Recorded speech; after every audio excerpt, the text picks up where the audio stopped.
welcome to the Sustain the Trail podcast with Tyler and Becca. We're so stoked to have you here.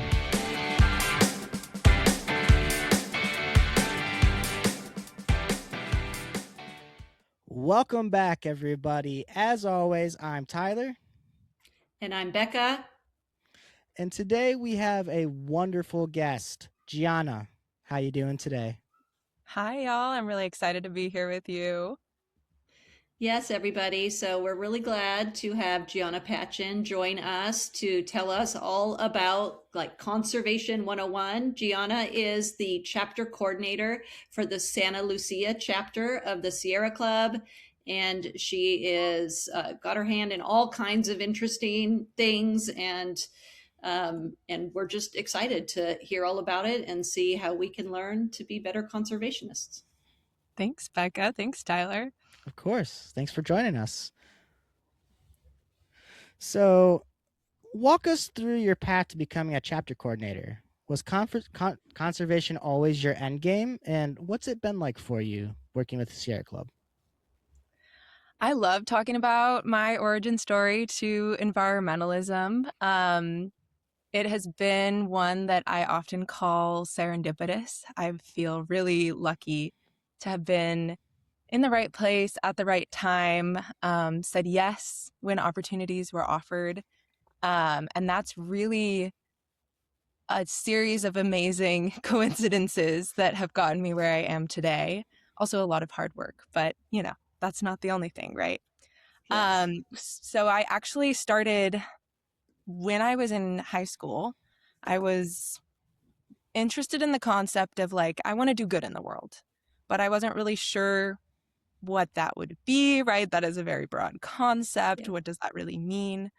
And I was doing community service in our community. And it was one of my bosses at a tutoring center that suggested I volunteer for the Seattle Aquarium. I'm originally from Seattle, Washington. I now live in California. And with that Seattle Aquarium volunteer program that was for high school students, they took us to a speech about the climate crisis, about climate science.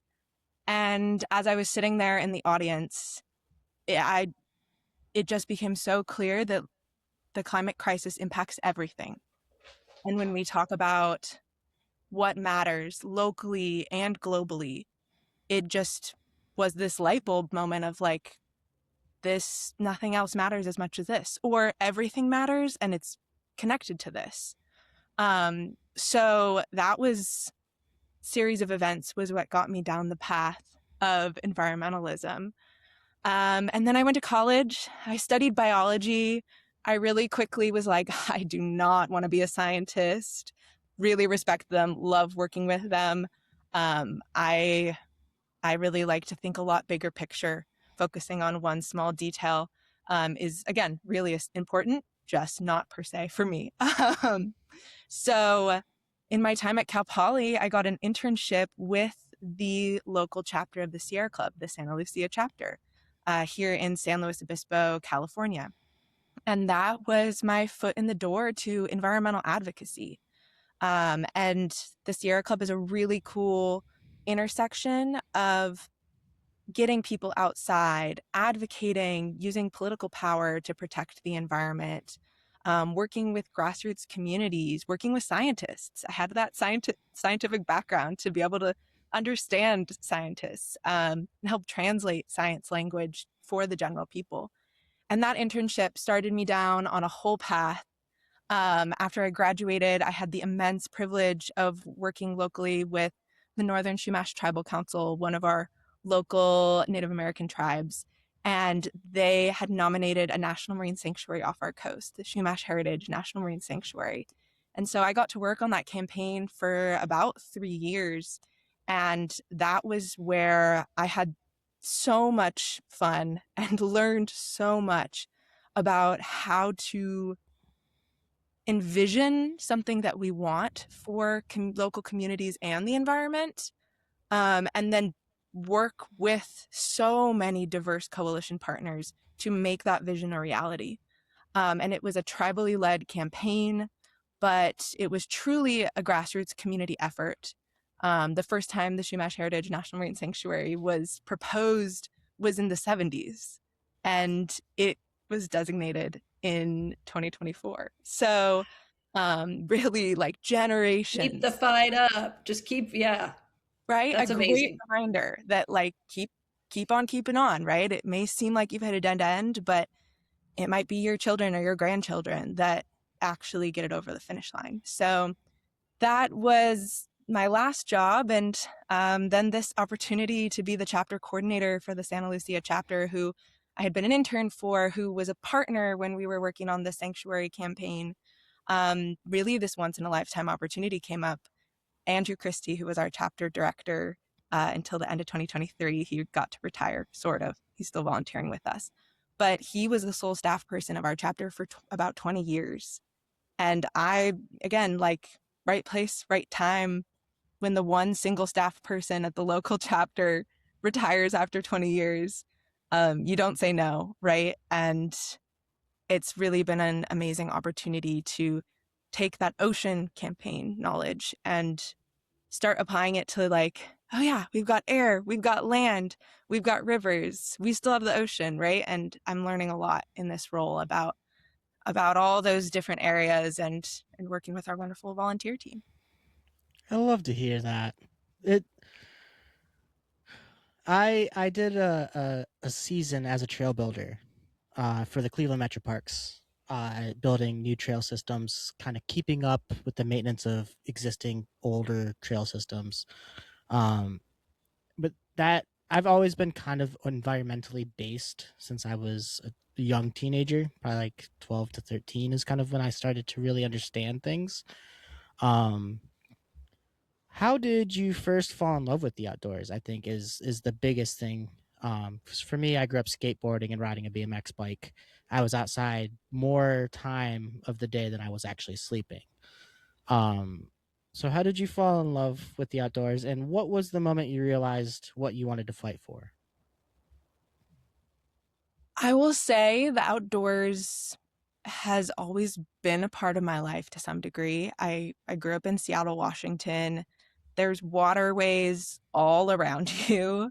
There's trees in most neighborhoods. There should be trees in more neighborhoods, but it's a pretty green and blue place.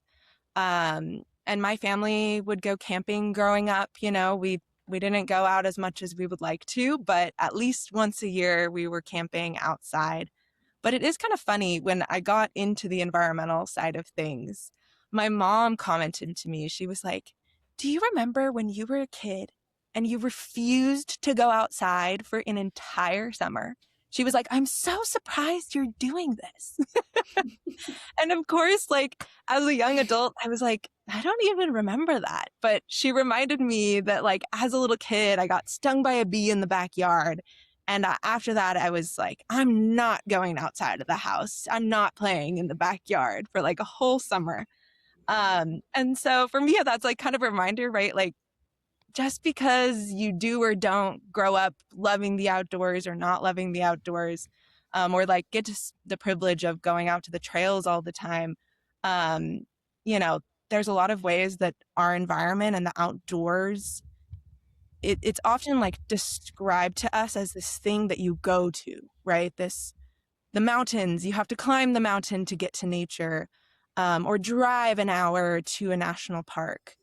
Um, but I love emphasizing, right, that we are part of nature. And that's actually been a more recent realization. But like, Same here. Same here. right? Yeah, like we are animals. We are breathing air and drinking water in our everyday life. And that's because of the ocean. That's because of the trees that we have, all of that. And then kind of like the story with getting a foot in the door volunteering at the Seattle Aquarium. I just did that because I was like, well, I need things to do. I was in high school. I wasn't super excited with the after school activities I was doing. I was like, why not? Like, seems like why not? Yeah. So I would encourage folks to like explore that why not? And it can lead you to what you want to fight for, right? It was that why not that got me sitting in an auditorium with the light bulb of like the climate crisis it's not just the trees and the oceans and the polar bears. It's you and me and the air we breathe and the water we drink. It's like the health of our neighbors and of the trees and the waterways, right? Like we're all in this together, and the climate crisis is happening now and it's impacting some of us quicker than others, but at the end of the day, it's going to come for all of us. So we all have a vested interest in advocating for the outdoors, with ourselves seen as part of that, I guess.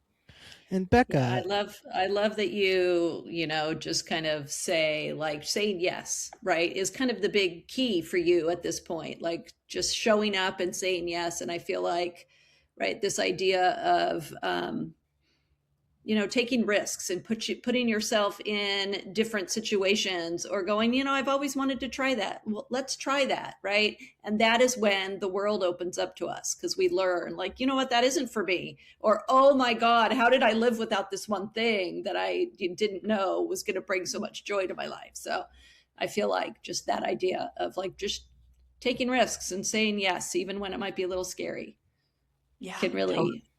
really help us. Another question for you. How would you say you know, for listeners who have never really heard about the Sierra Club, what is like something that you would like them to know about the Sierra Club specifically? That is a great question, because I'm learning more and more that, the Sierra Club isn't a name that everybody knows. It's the oldest grassroots environmental organization in the United States, at least still existing in the United States. Yeah. Founded in the 1800s, over 100 years old. And not everybody knows the name.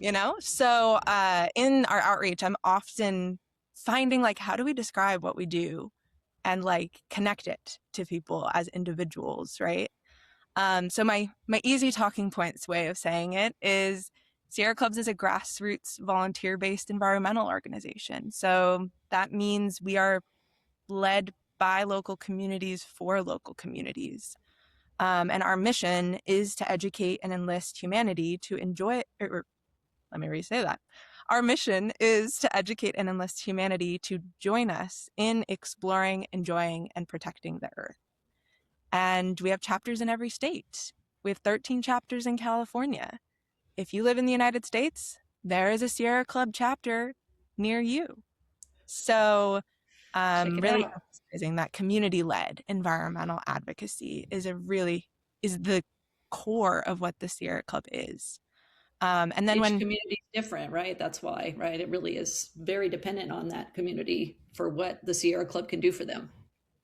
Totally, right? And that the Sierra Club being a grassroots organization, which means like ground up, that has to start with local community members. It can't be somebody in Washington, D.C. who's telling somebody in San Luis Obispo, California, what's important or not, right? Sometimes they do give us information that helps guide our local work. It's not a one-way street by any means, but yeah, you have to have led by local folks to really be effective, I think. it's a very interesting thing that California has. I mean, it makes sense in theory, but like California has 13 individual clubs for Sierra Club. Uh, and I think it, because most people wouldn't think about it that way. Like Sierra Club's a nationwide organization, but each part of California, and I can even speak for Ohio, where I'm at, there are so many different types of environmental ecosystems and micro ecosystems all throughout each state that, our soil up here might be a little bit more dry and sandy compared to southern Ohio, where like Hocking Hills is, where there's a bunch of waterfalls and a bunch of natural watersheds and things like that. So that's actually really cool to know that, there are so many chapters along the states that are in the United States. Do you know if there's a one in Alaska? I would imagine there is, Yeah, but we have chapter in Alaska, a Hawaii chapter, a Puerto Rico chapter as well. oh, that's so So cool. Love even it. those who aren't mainland. Yeah, I'm definitely gonna look into volunteering with the whatever chapter is closest to me. I think there's one in Cleveland. I'm about an hour away from me, but not, terribly far. I was literally just there 40 minutes ago. So yeah. I can guarantee you there is a Sierra Club group probably nearer that to you than you even think that's active and working on stuff. Absolutely. I'll hook you up with them, Tyler. Please do. Yeah. They would love your help, Tyler. Yeah, Yeah. I'm about 25, 30 minutes away from Cuyahoga Valley National Park. So I would imagine there's got to be a Sierra Club chapter close to me that, I can pitch in with. Because we not only have Cuyahoga Valley National Park, but we also have the Cleveland Metro Parks, the Summit County Metro Parks, so many park systems. And actually, Northeast Ohio, what a lot of people don't understand is actually a massive watershed in itself. Interesting. Yeah. And also that the Cuyahoga River flows north into Lake Erie. Most people think Lake Erie flows into the Cuyahoga River going south, but that's not the case. The Cuyahoga River flows north into Lake Erie.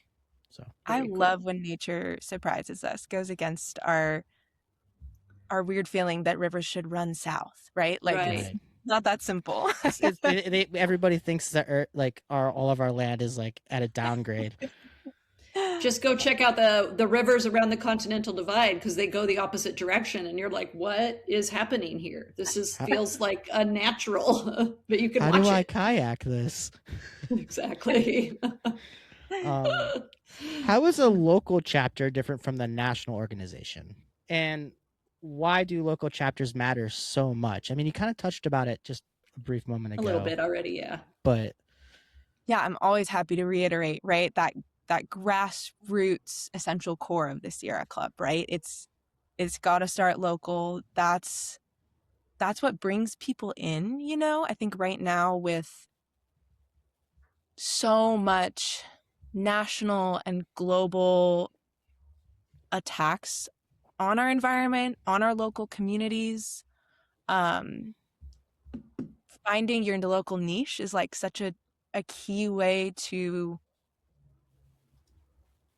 fight through that, right? Find our purpose within that. There's a quote that action is the antidote to despair. And love it. It's great, right? It's so true. And always a reminder that you don't have to be, the governor of your state or leading even a Sierra Club chapter to be part of that action, right? Like we can all find our niche. And I think that's something really special that Sierra Club chapters provide, is like a local space where you're working alongside your fellow community members. You're making friends, you're meeting neighbors you didn't know lived 2 houses down.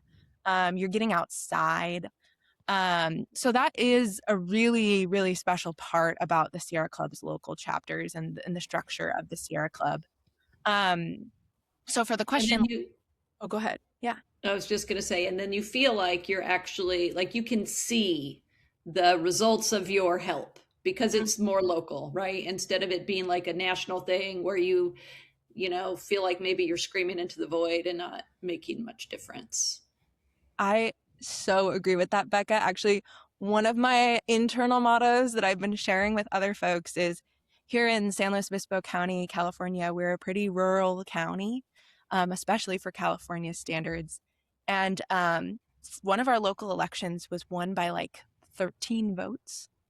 And so I love to tell people, like, I can do 13, right? Like our presidential elections are, messy and sometimes, really a lot of the time feeling out of our control. But on the local level, like I can do 13.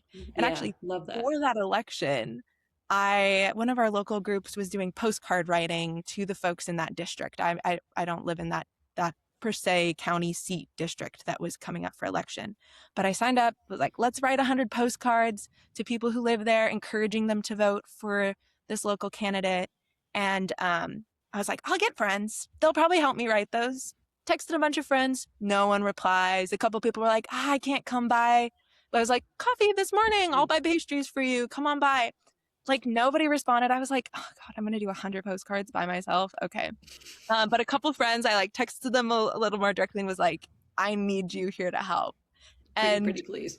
Pretty please. And one of my friends was like, I'm only doing this because you said, like, I don't want you to have to write 100 postcards by yourself, but like, just so you know, I don't think this is going to make a difference. And then that candidate won by like 13 votes. Yeah. And those 13 votes could, at least one or two of them could have been in those 100 postcards. I don't know. Absolutely. Yes. Yeah. That's when you sit there and you're like, told you. No, literally. I go, did you see the results? Hey, just FYI. So this is a question that's not on the list, but I think it's actually kind of important because we've talked so much about the local chapters so far. What I think a lot of people would face volunteering aspect of like, well, I don't have any skills. I don't know how to use Excel, or I don't know how to do this or do that. Sounds familiar. What I literally just said this in a meeting with them, Tyler, just last week. I love that. I was not reading your mind, I promise. What can the average person that wants to volunteer with Sierra Club kind of expect? And obviously you have a specific area that you're working within. And then I guess, like, what could you say to people that want to volunteer but don't feel like they have any worthwhile skills to provide? I love that question, Tyler, because I have had people be like, I want to help, but like, I don't know what to do.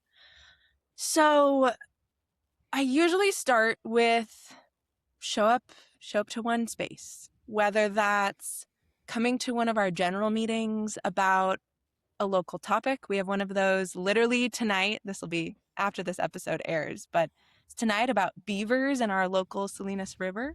And like just showing Keystone up. species, let's go. Beavers, they're awesome. And like just like come and say hi. You don't have to know anybody. Like introduce yourself to somebody. And that can be an easy entry point. If you don't have to even start by volunteering, you can just start by supporting. And then the next level, I kind of, ramp people up, like, or go on a hike locally, right? If getting outside, moving your legs is like, you're like, I don't have time in my week, right? People are busy working full-time jobs, have kids, or in school. But like, you want to stretch your legs, like come on a Sierra Club hike.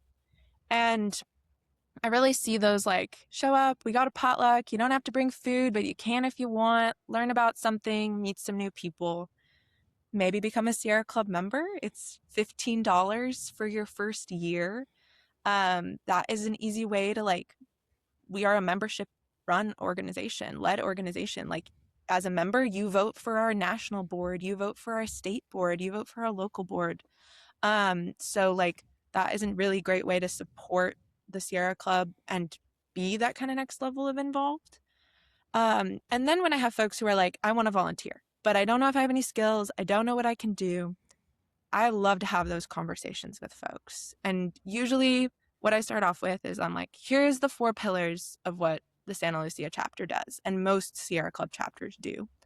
The first one is outings, like getting outside on hikes, getting people enjoying nature as a conduit for like advocating for nature and seeing yourselves as part of it. So again, like you don't have to even lead the hike. You could just go on the hike and talk with folks and help make those be a community space. We also do advocacy, right? That is a huge part of our work. So we do conservation and climate and clean energy advocacy, and those are really broad umbrellas. And Becca's on our conservation committee, so she gets to see really the breadth of what that means. And in those spaces, like you don't have to be a scientist or a policy expert to join those teams. You can like help by calling event venues to see if we can rent there. Becca's been helping me with that this week. You can like ask questions and bring ideas. Like sometimes the most helpful thing a volunteer can bring is like, I'm stuck in my advocacy policy brain all day. And sometimes a volunteer will ask like a really simple question. And I'm like, how did I not think of that? Like, if you're asking this question, like probably 100 Lots of other people don't know the answer, probably. Yeah.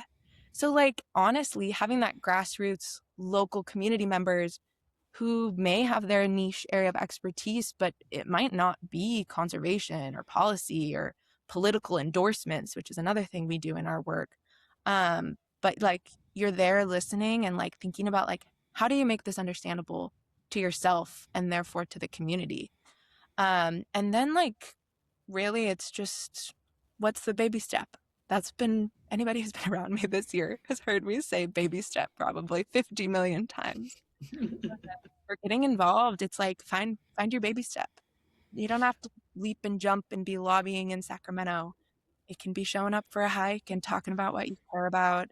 It can be like raising your hand when I say like, hey, can anybody help me like organize the file cabinet this weekend? Like, it doesn't have to be anything too crazy.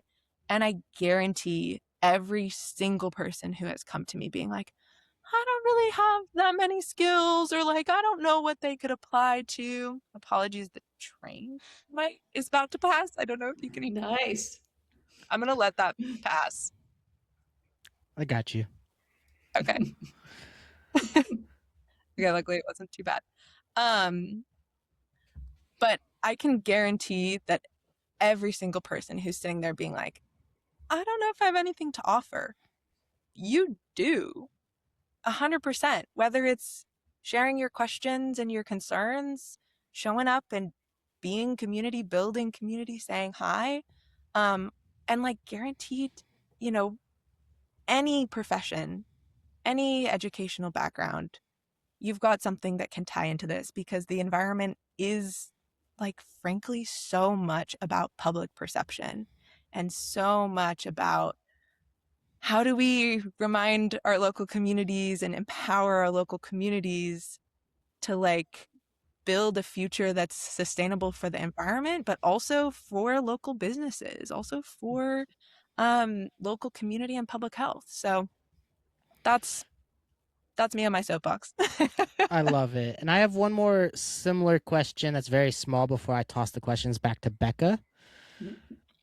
What, or I guess, what is the age groups that can volunteer? Like, how young can it go? Because I think it's extremely important to not only have a diverse group of people to volunteer in terms of like ethnicity and background and stuff like that, but also age.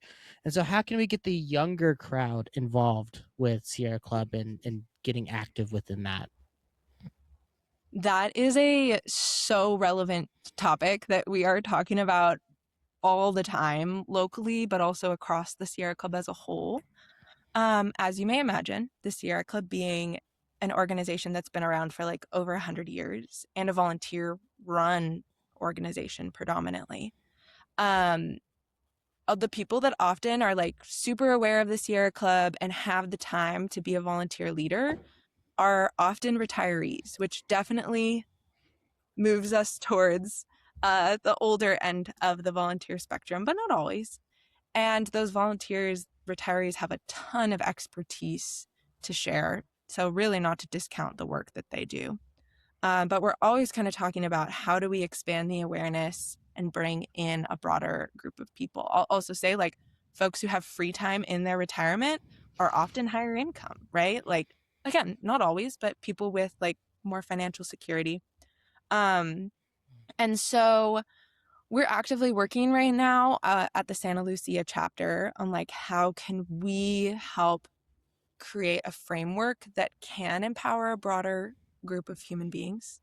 And that can mean having a potluck dinner at our events so that at the end of your long workday, you can come, you don't have to bring a potluck item, and there will be food and you can walk away having had dinner.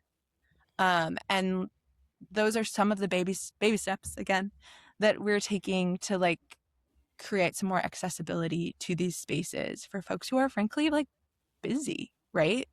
People are working hard and working long hours and sometimes coming home and having to take care of kids, right? Um, so their time is really valuable and we want to take care of them when they're in our space. And I think a really cool part of our work is we actively advertise being a space where people can come and bring their concerns. So you don't have to have the time to make the change to suggest that we help bring that change into your community. So that's another way where like we're actively creating spaces that help empower the community's concerns, regardless of if they can be a Sierra Club volunteer or not. And granted, we're a pretty small team. I'm our sole staff person at the Santa Lucia chapter. We've got a volunteer team of about 50 super active volunteers that fluctuate in their availability. And then last but not least, I'm actually really excited to share that we have a new student committee within our chapter. And this is predominantly focused on college students right now because they've got time, and we've got a great leadership team at our local Cal Poly San Luis Obispo University here in San Luis Obispo. And that is a team we just created in the last year or so. And it is a committee within our chapter that is led by students for students. So they are a leadership team. They're working to help bring in more college students into our local environmental advocacy countywide. And they're also connecting our work countywide with local students.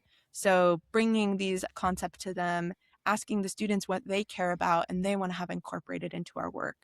And I'm really excited about creating that space where we're not just like showing up to college campuses being like, hey, like, here's what we're working on. We're bringing college students into our work and saying, what do you want to work on? What is the priority in your mind? And really hopefully empowering them with the tools of community building, grassroots organizing, like how do we make change in a community?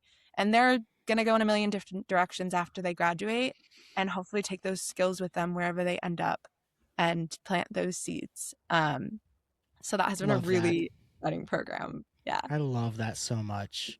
That's Yeah, so I something. would Oh, go ahead, go ahead, Becca. Tyler. No, it's okay. Go ahead. I was just gonna say I'm only like 20 or so minutes from the University of Akron.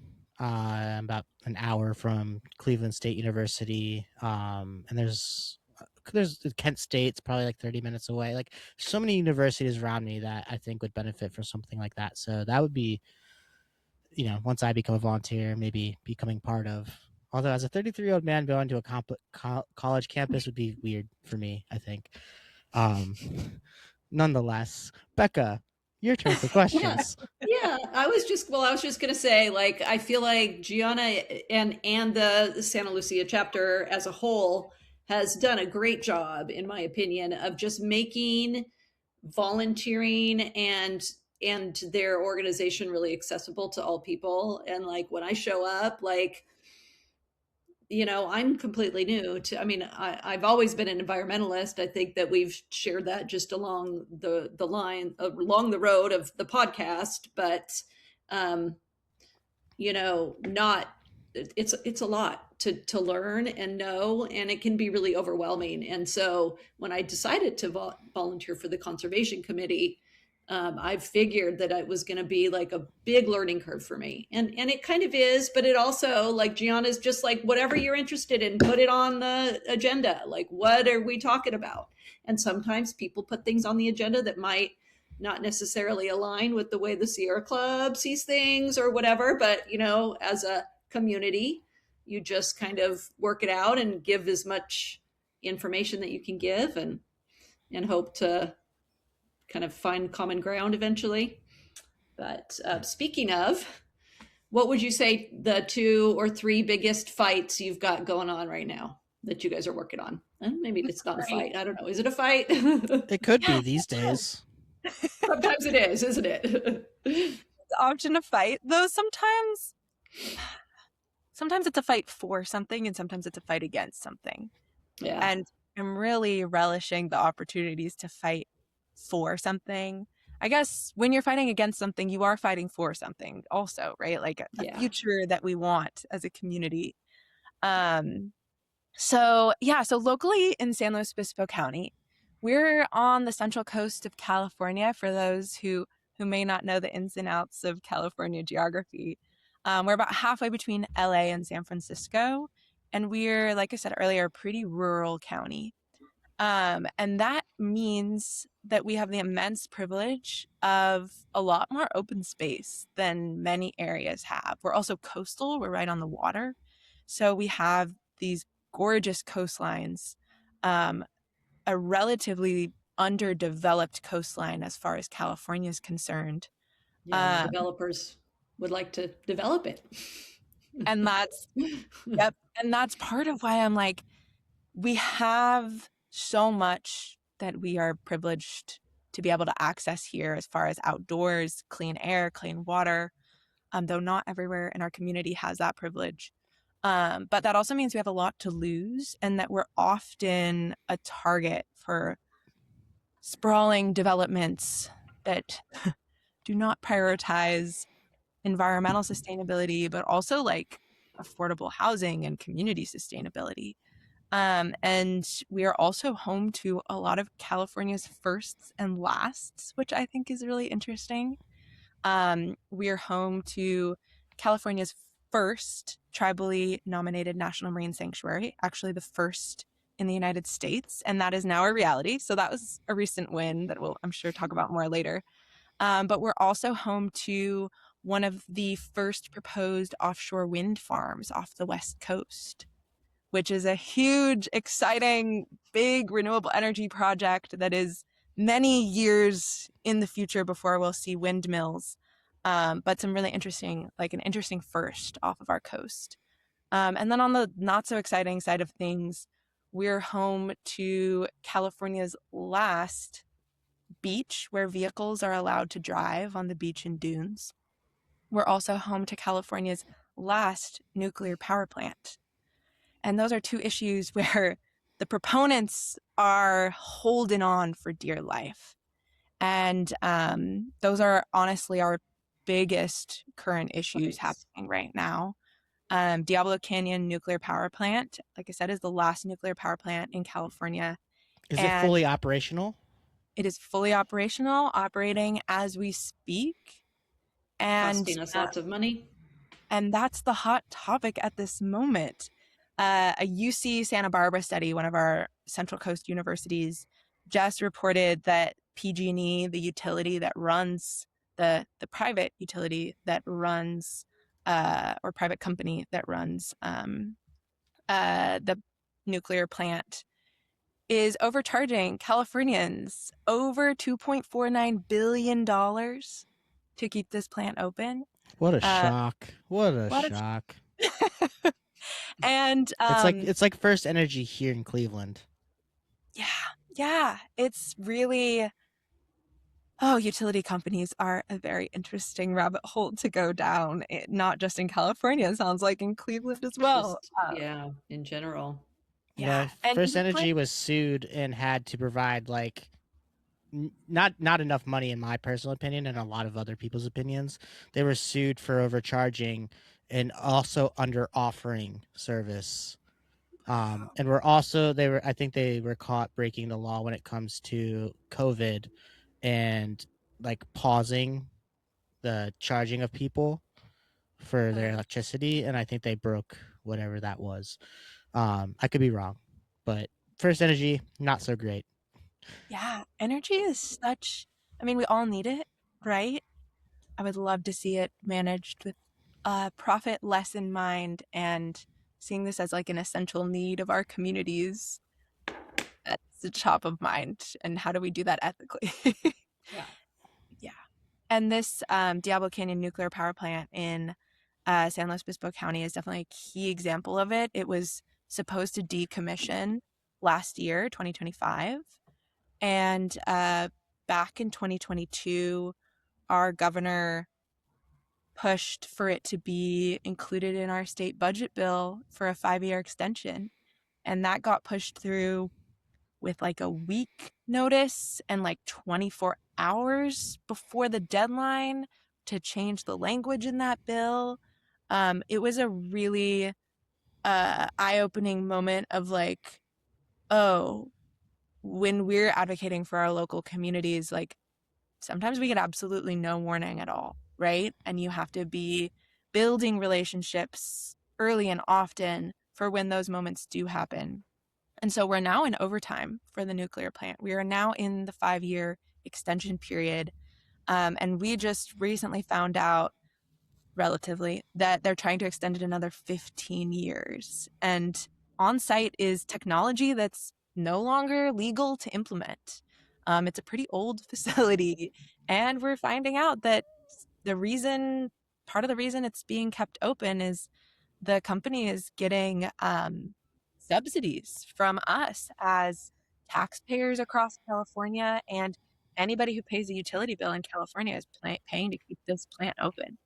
So we're in a hot moment right now of trying to prevent that 15-year extension. And, um, you know, there's a lot of various opinions on nuclear power as a whole, but this plant is pretty clearly time for it to retire. I would agree with that. Yeah. What are some of the basic acronyms and keywords we need to know as new conservationists? I would imagine there's a lot of people that watch our stuff, and some are not so great. But what are some of the acronyms for the people that are new to the idea of conservation, and being an environmentalist, and like even just caring about the planet? Like, you don't have to be considered a conservationist or an environmentalist to care about the planet. So what are some of the acronyms that are commonly used that might help people feel more included? Honestly, this work is so much alphabet soup. So I love this question because the amount of acronyms, even where I have to be like, what does that mean? Which Wait, version? hold up. What are we talking about? We have that often as a standing expectation in some of our meetings of like flag each other if you say an acronym nobody knows, or if you don't know it, probably somebody else doesn't know it, and if you do know it, probably somebody else doesn't know it, so call it out anyways. I think often the top ones that come to mind in our daily work is NEPA, NEPA. That's the National Environmental Policy Act. And that is one of the federal environmental laws that is the bedrock of where we have legal teeth to push back on environmental issues and often public health issues. Because of this law and a couple others, it's often the environmental side of things where we have legal grounds to advocate for clean air and clean water, to fight for public health. And that's another reason why I really emphasize environmental health is public health, and they're intrinsically connected. I love to emphasize that because we think of it again as like polar bears, save the polar bears, save the trees, right? And it's really like save our communities and see our trees and the polar bears as part of that. Another one in California is the California Environmental Quality Act, often called CEQA, CEQA.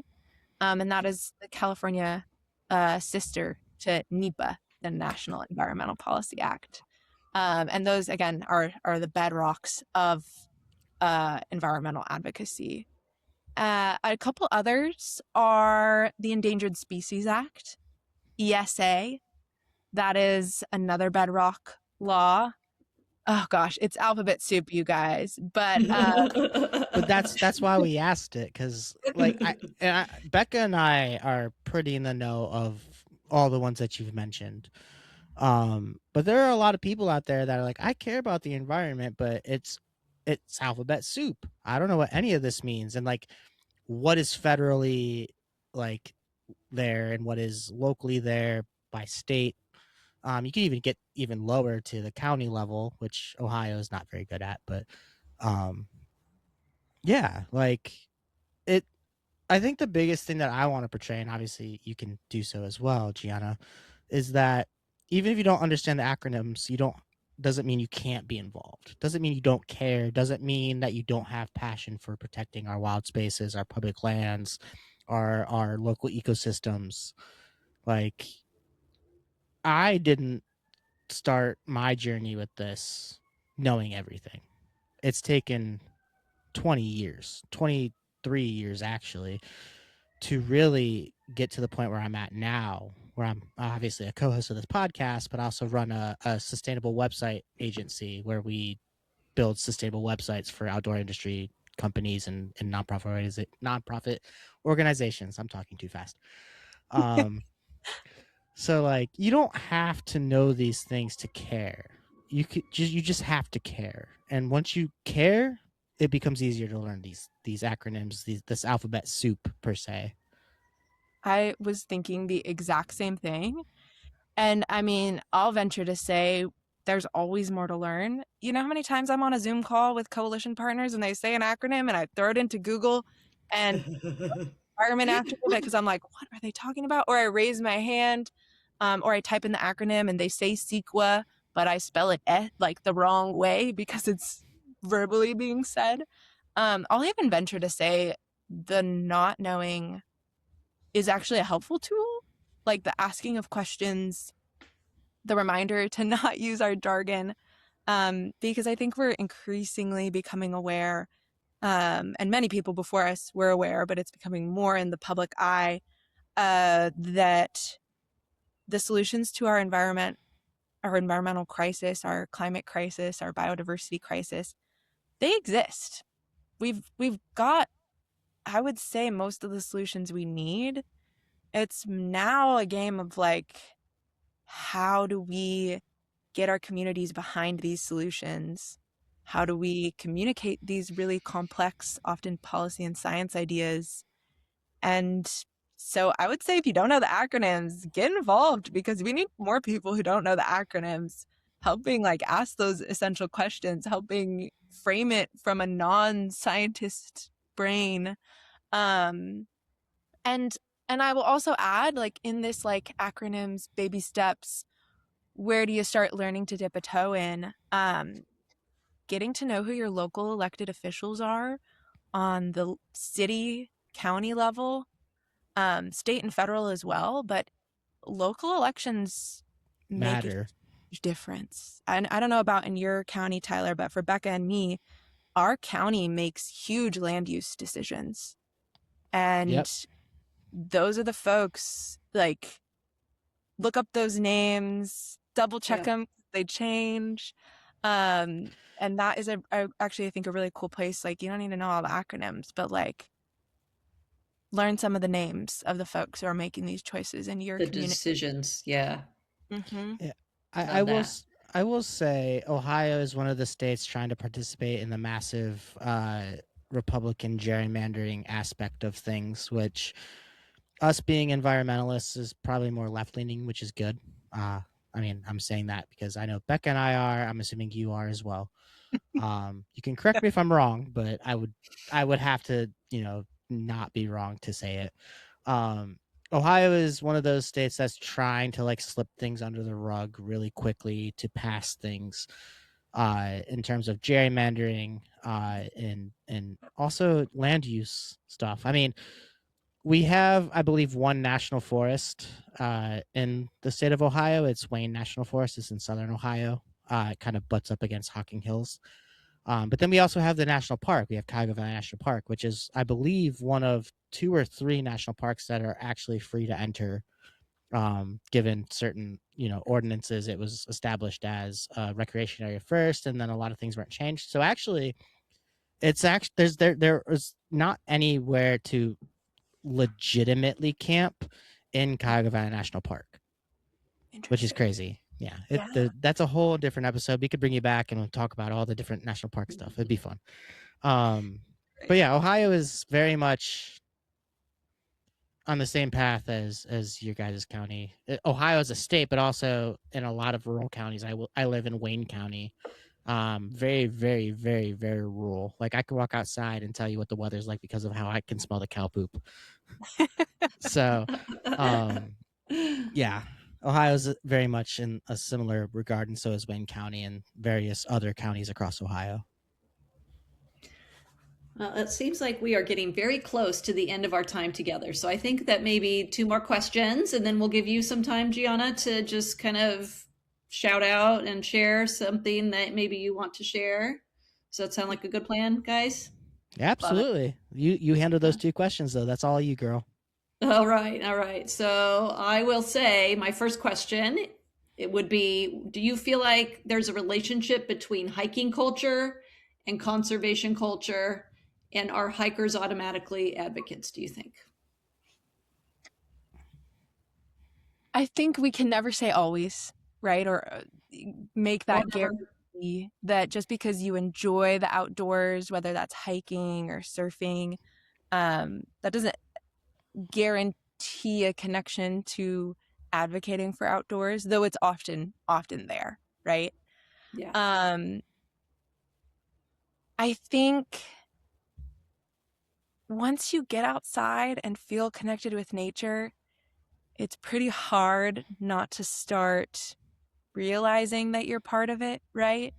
Yeah. Or at the very least that you impact it, right? Like leave no trace culture, hiking. And I think that it's something we can always do better on, though. And the Sierra Club fills a really interesting niche of Sierra Club started as a hiking organization back in the 1800s and then turned into an environmental advocacy organization, because once you spend enough time out there, you realize, dang, I want this to be here. I want this to be here for future generations, for all of my community members. So I actually think the Sierra Club is kind of a case study on how hikers can turn into advocates. And I really like to emphasize that find the place that matters to you and start there. And it's a little bit on us as environmental organizations to reach out to those people, but I'm gonna say it, it's a little bit on you to reach out to us also, right? Absolutely. Yeah. And like I've been talking with a lot of our longtime advocates of like, how do you get people engaged? What have you done in the past? How did you get involved? And a lot of them say to me, people come to us when they find a thing that really matters to them, an issue that really impacts them and matters to them, whether that's oil drilling being proposed off of the beach they surf at, or the sell-off to private companies for development of the hiking trails that they like to go on. So, whether you're hiking and advocacy finds you because your trails are getting taken away, or you're hiking and you think, gosh, like let's keep this here. Everyone kind of has their own little path to advocacy, but I hope, especially right now with a really tough political landscape and federally, globally, but I'll share even like in the state of California, even in the county of San Luis Obispo, we're really getting pulled right wing, but also pulled away from the priority of protecting our earth.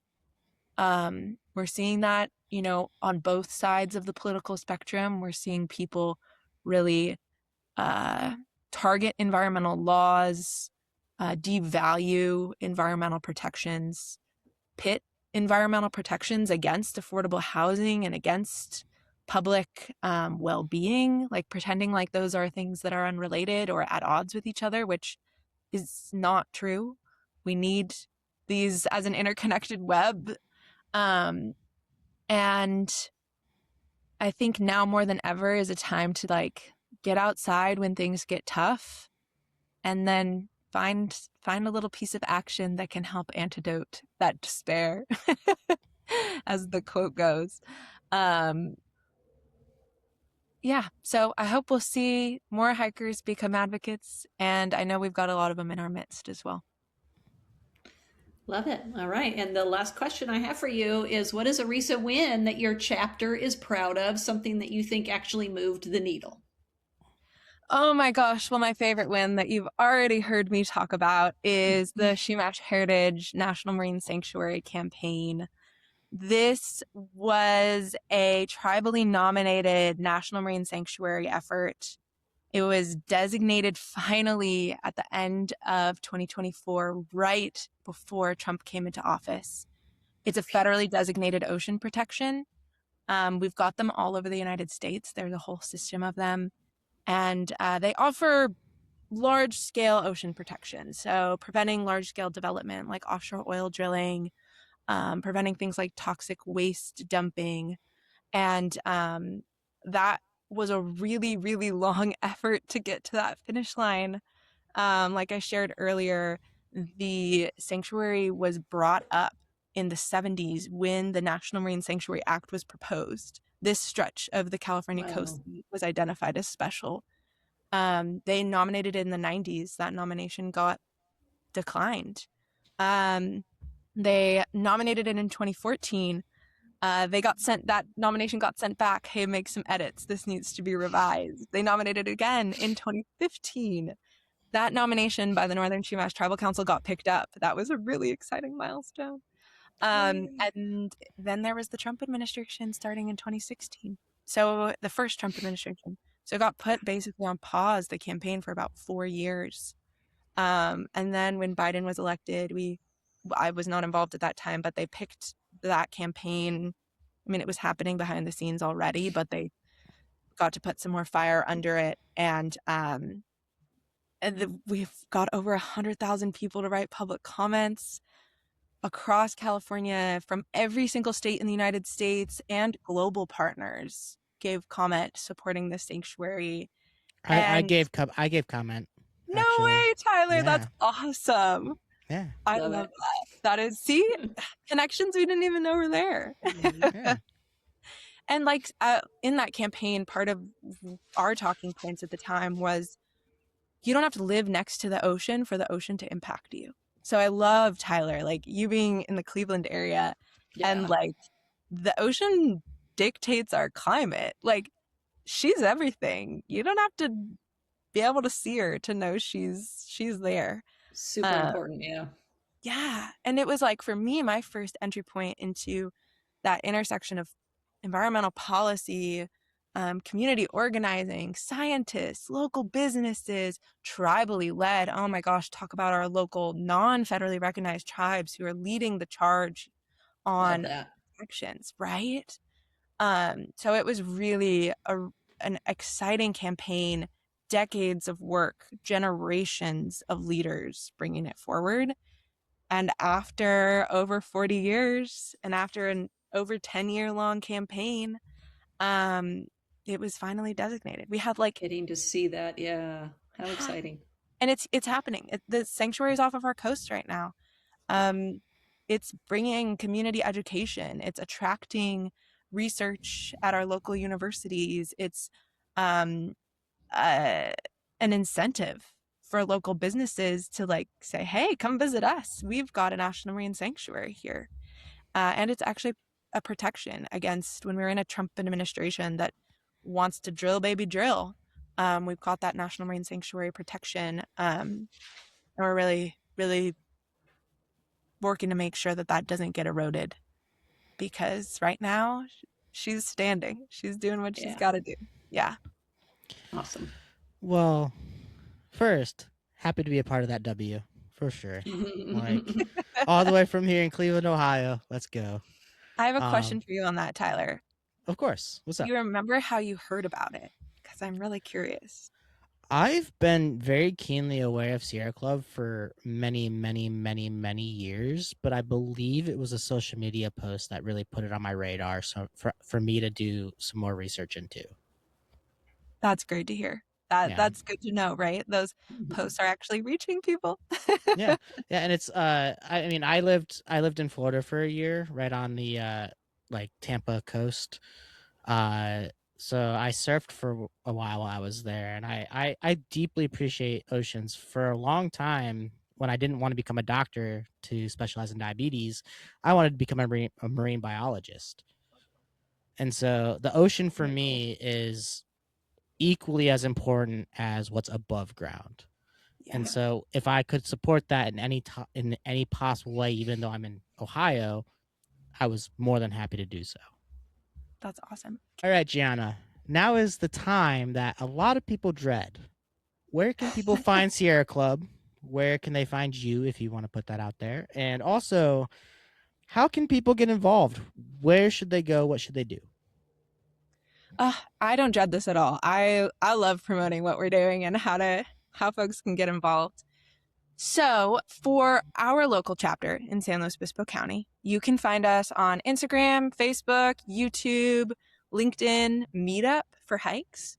And all of that is either SLO Sierra Club, SLO Sierra Club. If you live here locally, you know that stands for San Luis Obispo. If you don't live here locally, that's okay. Or the Santa Lucia chapter of the Sierra Club. So that's our official chapter name. But I know that not all listeners live in San Luis Obispo County. And so if you live elsewhere, Google your town or your state and Sierra Club. There will be a state Sierra Club in the state you live in, and there will probably be a group in the county or the general region of your state that's working on things that are local and close to you.